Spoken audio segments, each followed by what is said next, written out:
मेरा बेटा ऐसे क्यों रो रहा है आर्तुक भाई?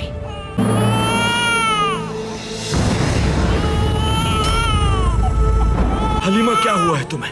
आर्तुक भाई! हलीमा, खुदा के लिए जवाब दो मुझे। हलीमा! आर्तुक भाई आंखें खुली है लेकिन ये बात नहीं कर रही आर्तुक भाई। या अल्लाह, हमें किसी आजमाइश में न डालना या रब, हमारी मदद फरमाना या रब। आर्तुक भाई! ये अल्लाह के हुजूर पेश हो गई।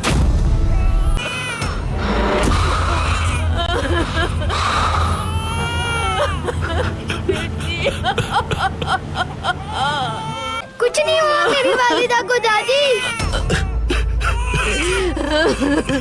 वालिदा बंद न करे, ना बंद करे।